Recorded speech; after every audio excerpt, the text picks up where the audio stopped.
Hello everyone, CGPSC ABCD में आप सभी का स्वागत है।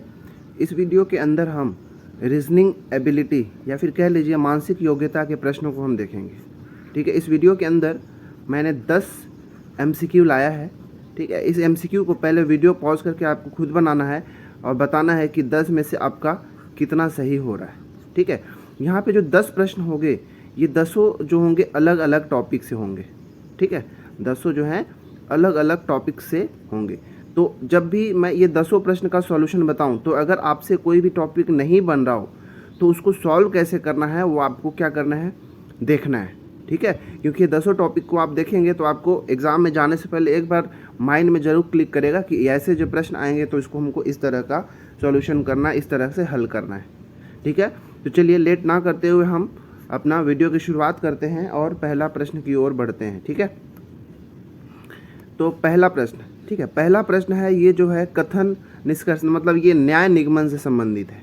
ठीक है ना, किससे संबंधित है? न्याय निगमन। इसको हम सिलॉग्स कहते हैं या सिलोलिज्म कहते हैं, सिलोजिज्म कहा जाता है। ठीक है, हिंदी में कहते हैं न्याय निगमन। तो ये जो पहला प्रश्न है मैं न्याय निगमन से उठाया हूँ क्योंकि आपको कोई सा भी एग्ज़ाम दे लीजिए, चाहे सेंट्रल गवर्नमेंट, स्टेट गवर्नमेंट का, वहाँ पे आपको न्याय निगमन से संबंधित एक प्रश्न अवश्य देखने को मिलेगा। ठीक है, तो चलिए इसके बनाते कैसे वो देखते हैं। तो इसको मैं वेन डायग्राम के माध्यम से बनाऊंगा। तो पहला है सभी पेन पेंसिल है। ठीक है ना, क्या है? सभी पेन पेंसिल है। तो मैं ऐसे पेन लिख के यहाँ पे ऐसे कर दूंगा। तो ये पेन है। ठीक है, इस पेन को किसके अंदर डालना है? पेंसिल के अंदर। ये सभी पेन है। ठीक है, और पेंसिल है, क्या है? सभी पेन पेंसिल है। तो हमको बाहर क्या करना पड़ेगा? एक पेंसिल वाला ऐसे बना लेना पड़ेगा। तो यहाँ से ये समझ में आया कि जितने भी पेन है पेंसिल के अंदर आ रहे हैं, इसलिए मैं यहाँ पे इसका वाला जो हमारा कथन है स्टेटमेंट नंबर 1, इसके लिए हमारा वेन डायग्राम बन गया कि सभी पेन पेंसिल के अंदर है। ठीक है, फिर आगे बोला है कुछ मार्कर पेंसिल है। ठीक है, मतलब ये पेंसिल में से भी कुछ मार्कर जो है क्या है? पेंसिल है। तो मैं यहाँ पे ऐसे मार्कर लिख देता हूँ। तो ये दूसरा कथन के लिए बन गया, कुछ मार्कर क्या है? पेंसिल है। ये देखिए ये वाला पार्ट जो है क्या दिखा रहा है कि कुछ मार्कर जो है पेंसिल में है, और ये पूरा पार्ट तो हमको पता चल ही गया कि पूरे पेन किसके अंदर है? पेंसिल के अंदर है। ये हमारा दोनों कथनों का ये वेन डायग्राम बन गया। अब हमारा इस वेन डायग्राम के माध्यम से क्या क्या निष्कर्ष सही हो रहा है हमको वो बताना है। पहला, सभी पेन मार्कर है। क्या आपको ये लग रहा है देख के कि यह सभी पेन जो है ये पेन ये मार्कर के अंदर आ रहा है? नहीं आ रहा है ना, मतलब ये वाला पहला जो निष्कर्ष है वो क्या होगा? गलत है। सभी पेन मार्कर नहीं है। ठीक है, अगर ऐसा होता तो चल जाता। सभी पेन मार्कर यहाँ पे है ही नहीं। ठीक है, यहाँ पे ऐसे कह सकते हो कि पेन और मार्कर में यहाँ कोई रिलेशन ही नहीं दिख रहा है, इसलिए हम यहाँ पे इसको गलत कर दिए। पॉसिबिलिटी वाला केस, संभावना वाला जो प्रश्न आता है इसमें न्याय निगमन में वो अलग तरीके से बनता है। तो मैं कभी और अगर वीडियोज लाऊंगा सिलोक्स का तो वहाँ पे आपको और क्लियर हो जाएगा। दूसरा है कुछ पेन मार्कर है। ठीक है, यहाँ पे सभी पेन मार्कर है बोला था तो वो भी नहीं है। कुछ पेन मार्कर है, ये भी यहाँ पे दोनों में कोई रिलेशन ही नहीं लग रहा है, तो हम कैसे बता सकते हैं? तो दूसरा भी गलत है। अगर संभावना होता तो ये दोनों स्टेटमेंट सही हो जाता, तो हम बाद में देखेंगे। ठीक है, यहाँ पे अगर देखेंगे तो ये दोनों कथनों के हिसाब से देखा जाए तो ये दोनों निष्कर्ष क्या है? गलत है। इस प्रकार केवल निष्कर्ष 1-2 अनुसरण करता है? नहीं, कोई भी निष्कर्ष अनुसरण नहीं करता। ये वाला ऑप्शन नंबर 2 जो है हमारा राइट आंसर होगा कि कोई भी निष्कर्ष अनुसरण नहीं करता है। ठीक है, तो ये था प्रश्न क्रमांक 1 का सॉल्यूशन। दूसरा प्रश्न जो है मैं आपके लिए नंबर सीरीज से लेके आया हूँ। ठीक है, ये पहला टॉपिक हो गया न्याय निगमन, इसको भी आपको कंप्लीट करना है। दूसरा है हमारा नंबर सीरीज का प्रश्न है। यहाँ पे 6, 7, 13, 20, 33, 53, ये क्वेश्चन मार्क है। यहाँ पे ये क्वेश्चन मार्क मतलब अगला नंबर कौन सा होगा? 4 ऑप्शन इस प्रकार है। ठीक है, तो अब इसको बनाया कैसे जाए? तो ऐसे क्वेश्चन को बनाने के लिए देखिएगा, या तो एडिशन वाला मेथड लगा के देखिएगा। इसके लिए भी मैं एक वीडियो अलग से बना दूंगा, परंतु अभी इस क्वेश्चन में बस सॉल्यूशन पर ही मैं ध्यान देता हूँ। ठीक है, प्रश्न क्या है? 6 के बाद 7 हो गया, 7 के बाद 13, 13 के बाद 20, 20 के बाद 33, 33 के बाद 53, फिर यहाँ पे क्या आएगा? तो जब भी ऐसा क्वेश्चन है, पहली बात तो यार प्रैक्टिस ज़रूरी होता है क्वेश्चंस को सॉल्व करने के लिए। अचानक से नहीं होता, बहुत ज़्यादा प्रैक्टिस रहेगा तो अपने आप आइडिया आपको आने लगता है। ठीक है, और अलग अलग पैटर्न होते हैं क्वेश्चन का, तो उस सारे पैटर्न का अगर प्रैक्टिस रहेगा तो आप देखते ही झट से उसका आंसर दे पाएंगे। ठीक है, तो देखिए इसमें क्या है, 6 और 7 को जब जोड़ा गया तो क्या हमको मिल गया? 13 मिल गया। ठीक है, देखिए फिर 7 और 13 को जब जोड़े तो हमको मिल गया 20। 13 और 20 को जब हम जोड़े तो मिल गया 33, ठीक है। अब 33 और 20 को जोड़ेंगे तो क्या मिल गया 53। अब हमको यहाँ वाला अंक प्राप्त करने के लिए 33 और 53 को जोड़ना है, तो 33 53 को जोड़ेंगे तो आपको मिलेगा कितना, 86 मिल जाएगा। तो इसका आंसर क्या हो जाएगा, ऑप्शन नंबर बी, ठीक है। तो ये इजी क्वेश्चन था, तो ये ऐसा मैं एक बना के देखा, अगर आपसे बना तो वेरी गुड, ठीक है। चलिए थर्ड प्रश्न देखते हैं। तीसरा प्रश्न जो है हमारा डायरेक्शन से संबंधित है, ठीक है ना, डायरेक्शन दिशा वाले से संबंधित है। अब देखिए इसको हमको बनाना है और बताना है कि कौन सा सही। ऐसे क्वेश्चन जो है एग्जाम में आजकल पूछे जा रहे हैं, बहुत ज़्यादा ही पूछे जा रहे हैं, ठीक है। व्यापम का एग्जाम में हो गया या फिर CGPSC में भी पूछे जाते हैं ऐसा क्वेश्चन। तो तीसरा प्रश्न जो हमारा डायरेक्शन से संबंधित है, इसको कैसे बनाया जाएगा। तो इसके बनाने के लिए पहले एक चीज़ आपको याद रखना है। पहला क्या कि ये वाला ऐसे आप पेपर पे आप जो है ना, पेपर पर जो सामने वाला होता है ये हमारा नॉर्थ होता है, उत्तर होता है, नीचे वाला दक्षिण, राइट साइड वाला हमारा ईस्ट यानी पूरब हो गया, और इधर लेफ्ट साइड वाला हमारा पश्चिम होता है। इसी को ध्यान में रखते हुए हमको बनाना होता है। अब चलिए देखते हैं क्या बोला है। बिंदु R बिंदु T के 10 किलोमीटर दक्षिण में, ठीक है। बिंदु R बिंदु T के 10 किलोमीटर दक्षिण में।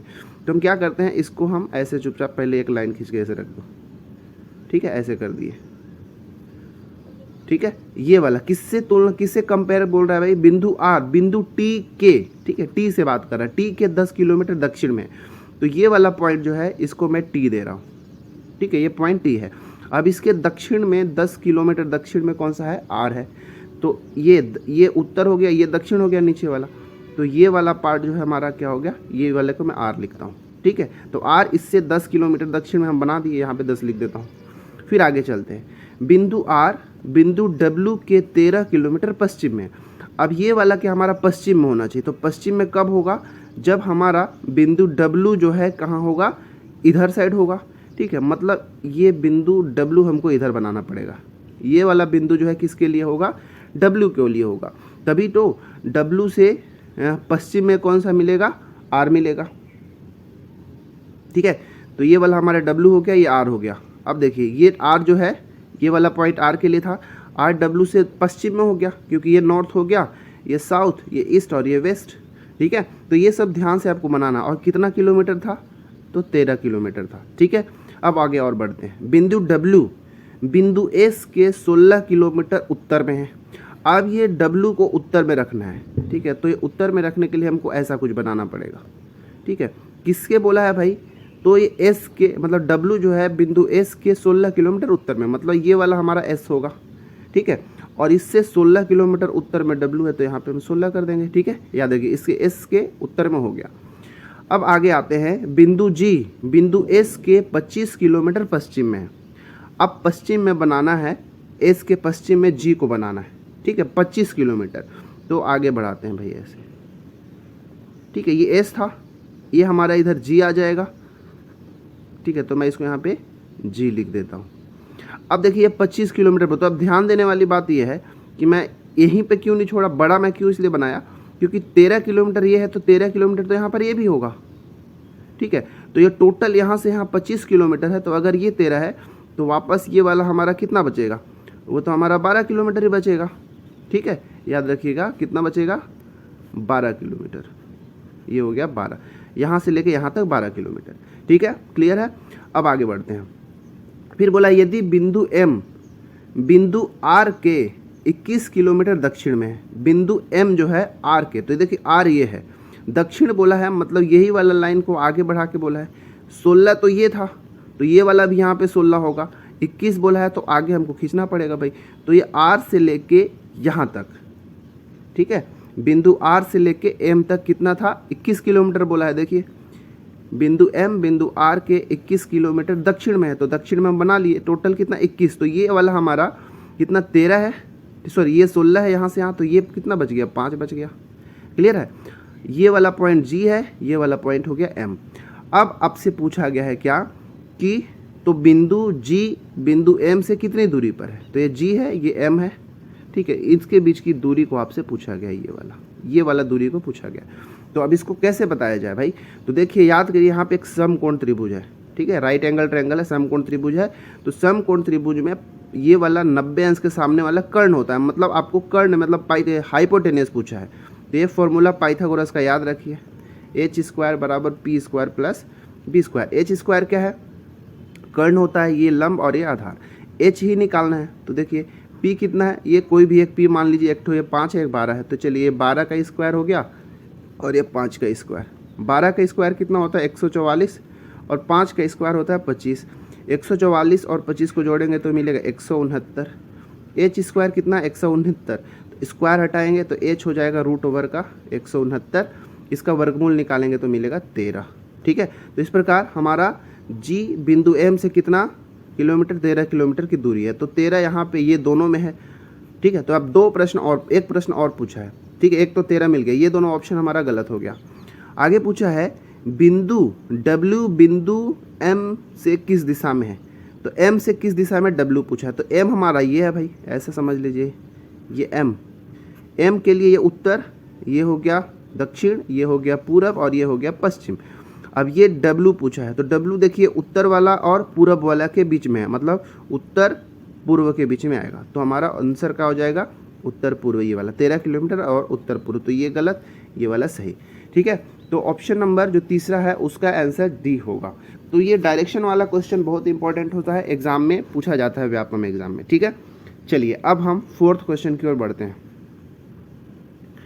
चौथा प्रश्न है कि यदि एक कुट भाषा में ऑर्गन को 17, 14, 15, 18 ऐसा रूप में लिखा गया है और फिंगर को ये लिखा गया है, तो उस तरह नेक को क्या लिखोगे? ठीक है, तो ये बहुत अच्छा क्वेश्चन है। तो चलिए इसको देखिए, ऐसे क्वेश्चंस को बनाने के लिए सबसे पहले जो हमारा अल्फ़ाबेट होते हैं, तो उन अल्फ़ाबेट का पोजीशन आपको याद रखना पड़ेगा कि कौन से कौन पोजीशन पे आते हैं। ठीक है, तो चलिए उसको याद कैसे करना है मैं कभी वीडियो में बताऊंगा, यहाँ पे हमको याद रख के बनाना है। तो चलिए पहले हम देखते हैं कि ये ऑर्गन जो है ये आया कैसे हो गया ऐसे। तो देखिए ओ का होता है कितना? 15, आर का होता है 18, जी का होता है 7, ए का हो गया 1 और एन जो है इसका होता है 14। ठीक है, अब देखिए यहाँ पे ऐसा तो सीक्वेंस है नहीं, तो यहाँ पे किया क्या है कि इसको इंक्रीजिंग ऑर्डर में कर दिया है। तो ए का 1 होता है तो 1 को पहले लिख दिया है। 1 के बाद क्या आता है यहाँ पे, जो इसमें से देखेंगे तो यहाँ मिलेगा 14, तो 1 के बाद ये 14 लिख दिया गया। 14 के बाद 15, सॉरी 1 के बाद 7 भी तो बचा हुआ है भाई। ठीक है, 1 के बाद आएगा 7, 7 के बाद 14, ये 1 हो गया, 7 हो गया, 14 हो गया, अब हो गया 15 और फिर 18, 15 और फिर 18। तो ये देखिए ऐसे लिखा हुआ है। इस तरह फिंगर को भी देखिए, फिंगर, तो फिंगर एफ का होता है कितना? 6, आई का 9, एन का 14, जी का होता है 7, पी का हो गया 5 और आर का कितना हो गया? 18। ठीक है, अब इसको भी हम इंक्रीजिंग ऑर्डर में लिख देते हैं। तो पहले हो जाएगा 5, फिर 6, फिर 7, फिर हमारा हो जाएगा 9, फिर 14 और ये 18। ठीक है, यही ऑर्डर यहाँ पे दिख रहा है। ठीक है, तो यहाँ पे हम इसको भी बढ़ते क्रम में लिख दिए। अब हमारा नेक है, तो नेक का कौन कौन सा? तो एन का होता है कितना? 14, ई का हो गया 5, सी का हो गया 3 और के का कितना हो गया? 11। अब इसको हमको क्या करना है? इंक्रीजिंग ऑर्डर में लिख देना है। तो सबसे पहले आएगा 3, 3 के बाद 5, 5 के बाद 11 और फिर आएगा 14। तो 3, 5, 11, 14 कौन सा है? तो 3, 5, 11, 14 ऑप्शन नंबर 1। ठीक है, तो हमारा ये पहला आंसर इसका जो है राइट आंसर होगा। ठीक है, तो ये हमारा कोडिंग डिकोडिंग का क्वेश्चन था, तो ये हमारा बन गया। ठीक है, चलिए अब हम बढ़ते हैं प्रश्न क्रमांक 5वें के अंदर।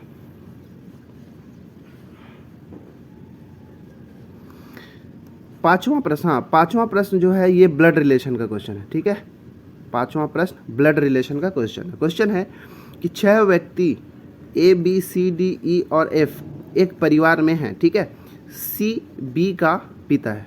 ठीक है, सी बी का पिता है।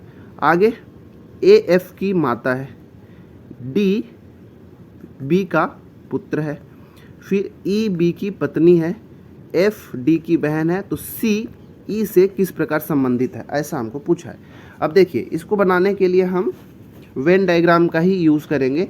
तो सबसे पहले जो स्टेटमेंट दिया है वहीं से हम शुरुआत करते जाते हैं। पहले सी बी का पिता है, तो सी बी का पिता कैसे? देखिए जब मेल वाला होगा कोई कैंडिडेट तो मेल वाले को मैं ट्रायंगल के अंदर लिखूंगा, और कोई फीमेल या फिर फीमेल वाली कोई आएगी तो उसको हम सर्कल के अंदर लिखेंगे। तो ये चीज़ को बस याद रखिएगा। ठीक है, मेल को ट्रायंगल के अंदर में और फीमेल को सर्कल के अंदर बंद करेंगे। अब शुरू करते हैं। सी बी का पिता है। अब दोनों के बीच जनरेशन का गैप है, पीढ़ी का, क्योंकि जो पिता है एक पीढ़ी ऊपर का होता है और जो बच्चा होगा वो एक पीढ़ी नीचे का होता है। तो सी जो है बी का पिता है, ऐसा ही है।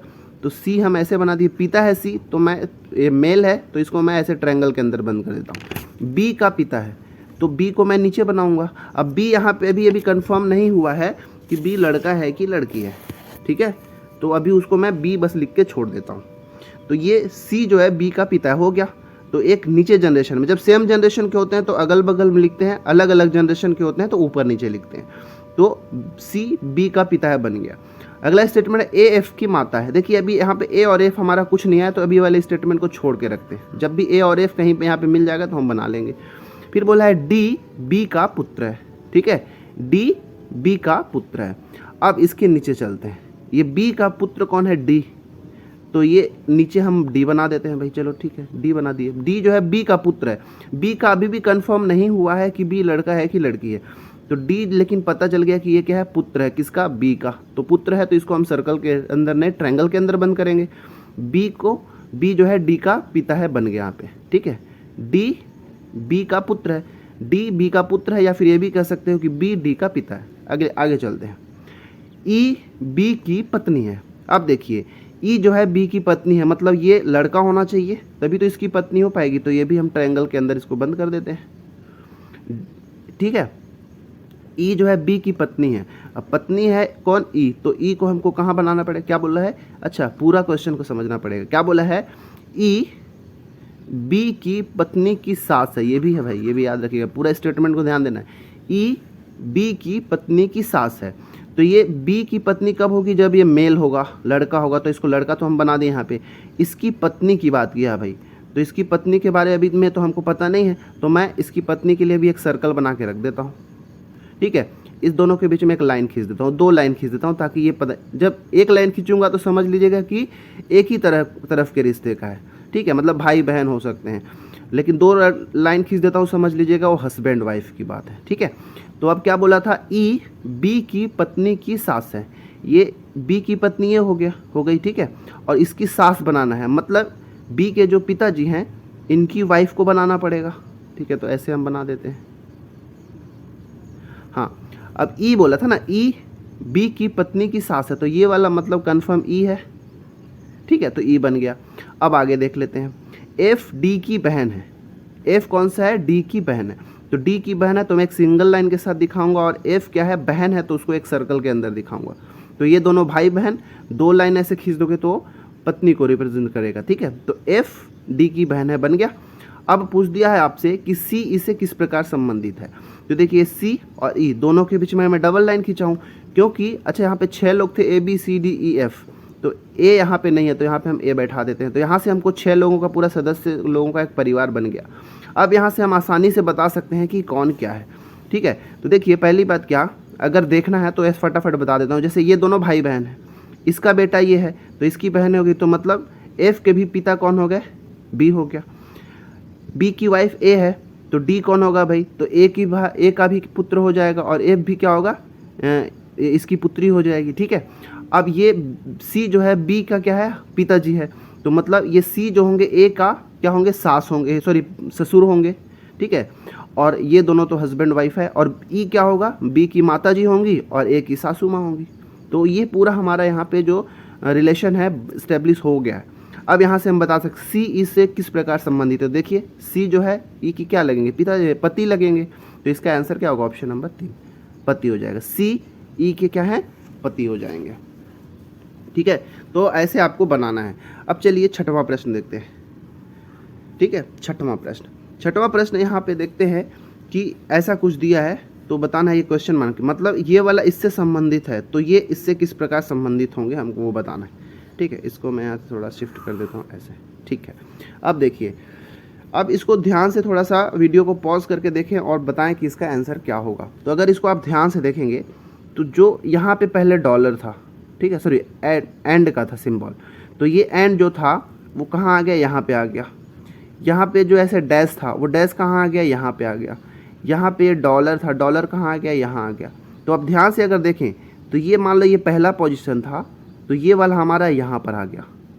तो कितना स्टेप आगे बढ़ा, तो 1 2 3 4, 4 स्टेप मतलब राइट क्लॉकवाइज ऐसे घूम गया है। ठीक है, देखिए सारे जो जितने भी यहाँ पे एलिमेंट्स हैं, जितने भी तत्व हैं, वो 4 डिजिट 4 प्लेस जो है क्या हुआ, क्लॉकवाइज घूम गए हैं। जैसे एट द रेट हमारा कहाँ था, यहाँ पे है, तो ये 4 बार घूमे तो 1 2 3 4 इस कॉर्नर पे आएगा। तो देखिए इस कॉर्नर पे एट द रेट है, बस इसी तरह हमको इसको घुमा देना है। तो अगर ये वाले को मैं यहाँ पे लेके रखा हूँ, ए है, तो जब ये रोटेट होगा क्लॉकवाइज डायरेक्शन में तो कहाँ आएगा, 1 2 3 4 यहाँ पर आ जाएगा डी के जगह पे। तो हमारा यहाँ पे आ जाएगा, सॉरी ए हमारा यहाँ पे आ जाएगा। ठीक है, और सब घूम जाएगा ऐसे ही। जो एम था वो कहाँ जाएगा, यहाँ पे आ जाएगा। तो देखिए कौन से ऑप्शन में ऐसा कुछ है, ए तो यहाँ भी था, ए यहाँ भी था, ये दोनों तो खत्म हो गए। एम, तो एम यहाँ पे आ गया, हमारा ऑप्शन नंबर ठीक हो गया। ऑप्शन नंबर डी हमारा राइट आंसर हो जाएगा। ठीक है, तो चलिए अब बढ़ते हैं 7वां प्रश्न की ओर। 7वां प्रश्न है, ये भी अच्छा क्वेश्चन है, सारे एग्जाम में देखने को मिलता है। ठीक है, 7वां प्रश्न है कि यदि भाग को क्या लिख दिया जाए, जोड़। भाग को क्या लिख देते हैं, जोड़। ठीक है, और भाग का अर्थ क्या है, जोड़ है, और जो जोड़ है उसका अर्थ क्या है, घटाना। ठीक है, जोड़ है उसका अर्थ क्या है, घटाना है, और गुणा का अर्थ है भाग। गुणा का अर्थ है भाग, और चौथा माइनस मतलब ऋण जो है उसका अर्थ क्या है, गुणा है। तो इसका मतलब हो गया ये गुणा। अब ऐसे ही हमको प्लेस कर देना है, जहाँ जहाँ पे भाग है वहाँ पे प्लस कर दीजिए, जहाँ पे प्लस है वहाँ पे माइनस, जहाँ पे माइनस इंटू है वहाँ पे डिवाइड, और जहाँ पे माइनस है वहाँ पे इंटू कर दीजिए। ठीक है, तो इस सब को आपको चेक करना है कि कहाँ पे रखने पे हमारा जो है कौन सा समीकरण सही होगा। जैसे पहला में हमको क्या करना है, जैसे देखिए ऐसे क्वेश्चन को करने के लिए तरीका ये होता है कि सबसे पहले, क्योंकि जब बॉडमास रूल लगाएंगे, ठीक है, बॉडमास रूल तो आई थिंक जानते होंगे आप, bracket of division multiplication addition subtraction. ठीक है, तो इसमें जाएंगे तो सबसे पहले क्या होता है, डिवीज़न मतलब भाग होता है, फिर गुणा, फिर जोड़, फिर घटाव होता है। तो पहले भाग वाले को हमको यहाँ पे प्लेस करना है, तो गुणा के जगह भाग करना है, तो गुणा हमारा यहाँ पे था, तो ये वाला ये भाग हो जाएगा। ठीक है, अब जहाँ माइनस है वहाँ पे गुणा होगा, ये माइनस यहाँ पे, तो ये वाला गुणा हो जाएगा, और जो भाग है उसको प्लस कर दीजिए, और जो प्लस है उसको माइनस कर दीजिए। अब ये वाला सिंबल के साथ सॉल्व करना है। तो इसको तरीका ये होता है कि कई बार से ये जब भाग आपको नहीं लगेगा, ऐसा मिलेगा, तो वहाँ से वो एलिमिनेट हो जाता है। तो चलिए यहाँ पे करते हैं, 3 से 51 को भाग देंगे, क्या मिलेगा, 17 मिलेगा। 193 माइनस 17, और जो माइनस है ये वाला गुणा में बदल जाएगा। ठीक है, माइनस वाला गुणा में बदल जाएगा, और ये प्लस का 12 हो जाएगा। अब इसको सॉल्व करेंगे तो ये 193 है, और क्या, ये 17 चौके 68 हो जाएगा, तो माइनस का 68 प्लस 12। तो इसको जब सॉल्व करेंगे तो क्या मिलेगा, 193 में 68 घटाएंगे तो मिलेगा 13 में 8 गया 5, 13 में 8 गया 5, बच गया 8, 8 में से 6 गया 2, 125, और 125 प्लस 12 इसको जोड़ेंगे तो हमको 100 से ऊपर ही मिलेगा, और यहाँ पे 56 ही है, तो ये वाला गलत हो जाएगा। इस प्रकार हमको सबको चेक करना होता है। ठीक है, दूसरा वाला को करते हैं। चलिए दूसरा क्या है हमारा, भाग को कर दीजिए प्लस, गुणा को कर दीजिए भाग, माइनस को कर दीजिए गुणा, और प्लस जो है उसको कर दीजिए माइनस। अब इसको चेक करना है, तो सबसे पहले भाग किए तो यहाँ पे मिल गया क्या, 12 को 4 से भाग दिए तो 3, और यहाँ पे 5 प्लस 3 हो गया, 5 प्लस 3, और यहाँ पे गुणा में है 3 और प्लस का है 8। ठीक है, सॉरी माइनस का है 8, माइनस का 8।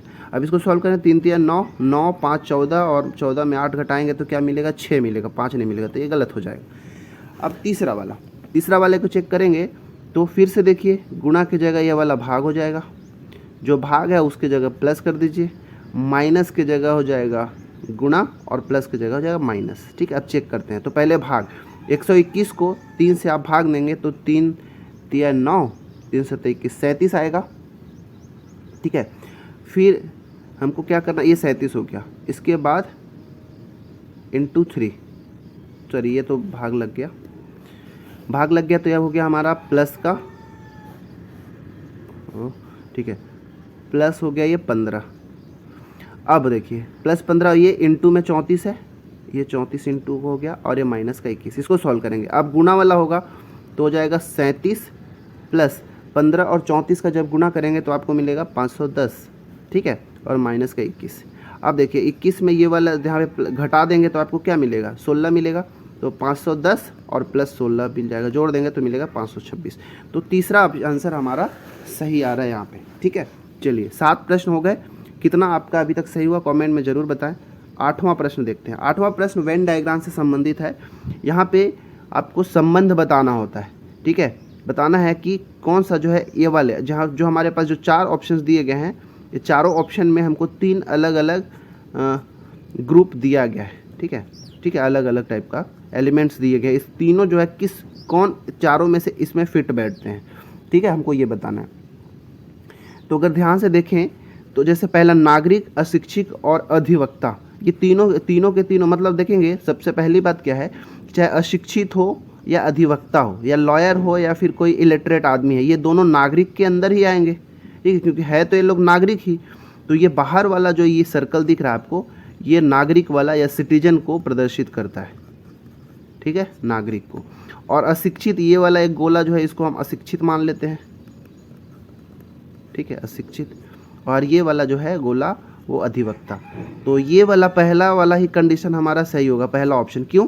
क्योंकि अधिवक्ता और अशिक्षित दोनों के दोनों नागरिक के अंदर आ रहा है। ठीक है, तो यही वाला हमारा जो पहला कंडीशन है इसको सेटिस्फाई करता है, पहला आंसर। ठीक है, चलिए 9वां प्रश्न बढ़ते हैं। 9वां प्रश्न जो है ये हमारे लिए डाइस से प्रश्न है। ठीक है ना, पासा पर आधारित प्रश्न है, जो कि CGPSC CG व्यापम के फेवरेट प्रश्न में से एक आते हैं। ठीक है, चलिए देखिए इसको बनाना कैसे होता है। इसके लिए वीडियो जो है मेरे चैनल में एक प्लेलिस्ट बना होगा रीजनिंग का, उसमें जाके देख सकते हैं। आपको कैसे कैसे डाइस के प्रश्न आते हैं और उसको कैसे सॉल्व किया जाता है बताया हुआ है। ठीक है, तो चलिए यहाँ पे मैं बताता हूँ कि कैसे। बोला है कि दिए गए चित्र का अवलोकन करते हुए 3 के विपरीत संख्या बताते हैं। ठीक है, 3 के विपरीत क्या होगा आपसे ये पूछा गया है। ठीक है, 3 के पीछे, यहाँ जो 3 है इसके पीछे डाइस के अंदर क्या होगा आपको बताना है। तो यहाँ पे 2 तरीके से बनाया जा सकता है। पहली बात देखिए कि जैसे यहाँ पे पहला वाला जो फिगर है और जो तीसरा फिगर है, इन दोनों को ध्यान से देखिए।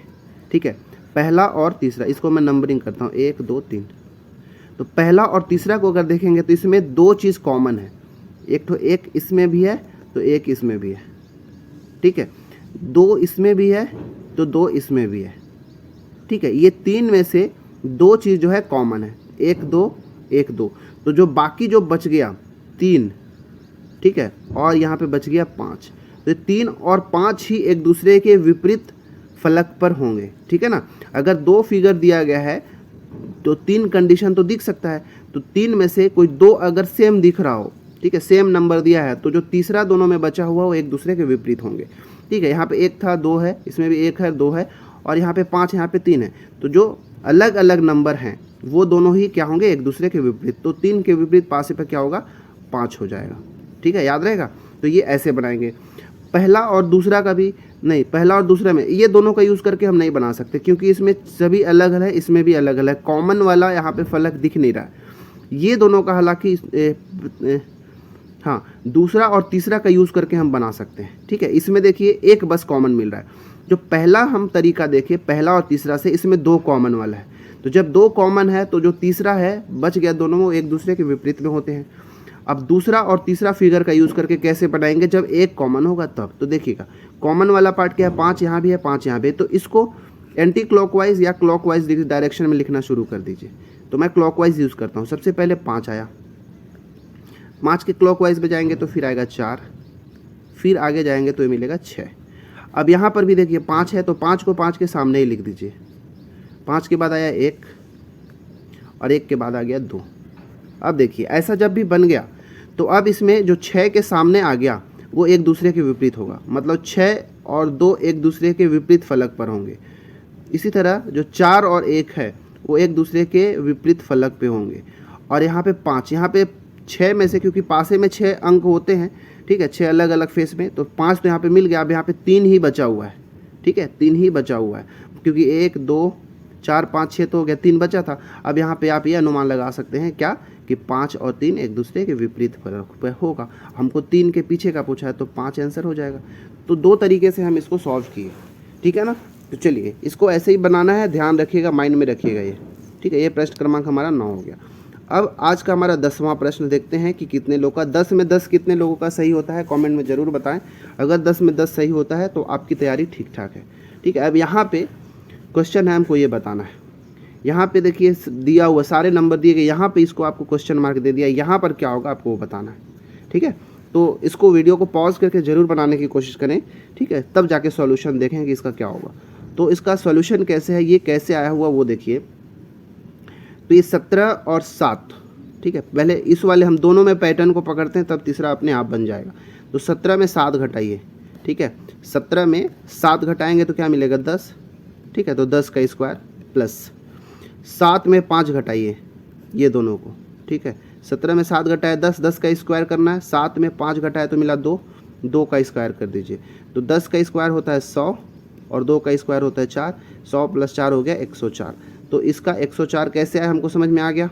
इसको भी चेक कर लेते हैं क्या वही पैटर्न फॉलो कर रहा है। अगर यही पैटर्न फॉलो करेगा तो इसको में वही लगा देंगे। 32 में 24 घटाइए। ठीक है, 32 में जब 24 को घटाएंगे तो आपको मिलेगा 8, तो 8 का स्क्वायर। ठीक है, वेरी गुड। 17 में 11 घटाएंगे, 17 में 11 घटाने पे मिलेगा 6, तो 6 का स्क्वायर कर दीजिए।